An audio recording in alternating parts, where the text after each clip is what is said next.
زمانے میں مصر کی قدیم سرزمین میں فرعون نام کا ایک طاقتور اور متکبر فرعون رہتا تھا۔ اس نے اپنی رعایا سے غیر متزلزل وفاداری اور عبادت کا مطالبہ کرتے ہوئے لوہے کی مٹھی سے حکومت کی۔ فرعون اپنے آپ کو ایک خدا مانتا تھا اور اس کی توقع کرتا تھا کہ ہر کوئی اس کے سامنے جھک جائے گا۔ سلطنت کے قلب میں آسیہ نام کی ایک نیک اور صالح عورت رہتی تھی۔ وہ فرعون کی بیوی تھی، لیکن اپنی ہمدردی اور انصاف کے احساس کی وجہ سے پورے ملک میں مشہور تھی۔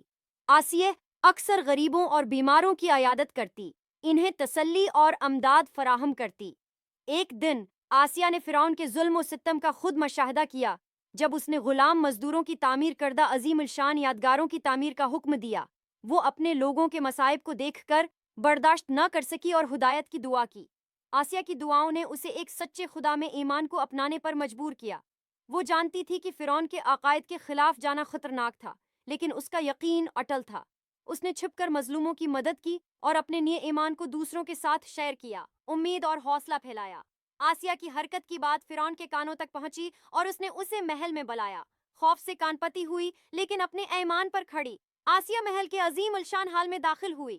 فرعون نے مطالبہ کیا کہ وہ اپنے نیے پائے جانے والے عقائد کو ترک کرے اور اس کے سامنے ایک خدا کی طرح جھک جائے۔ اپنے ایمان کی طاقت سے لبریز آسیہ نے انکار کر دیا۔ اس نے ایک سچے خدا پر اپنے ایمان کا اعلان کیا جو فرعون سمیت سب سے بڑھ کر تھا۔ اس کی نافرمانی سے مشتعل ہو کر فرعون نے اسے اذیت دینے اور سخت سزا دینے کا حکم دیا۔ عذاب کے باوجود آسیہ اپنے ایمان پر ثابت قدم رہی، خدا کی رحمت کے لیے دعا کرتی رہی۔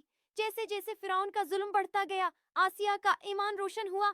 آخر کار اس کی روش کو توڑنے میں ناکام، فرعون نے اسے پھانسی کا حکم دیا۔ جب اس نے اپنی موت کا سامنا کیا، آسیہ پرسکون اور پرسکون رہی۔ اس کا دل اس یقین سے بھر گیا کہ اسے اپنے رب سے سکون ملے گا۔ آسیہ کی جرات اور غیر متزلزل ایمان کی کہانی افسانوی بن گئی، جس نے دوسروں کو فرعون کے ظلم پر سوال اٹھانے کی ترغیب دی۔ اس کی میراث جبر کے خلاف مزاحمت کی علامت کے طور پر زندہ رہی، اور اس کی قربانی نے ایک بہتر مستقبل کی امید کے بیج بوئے۔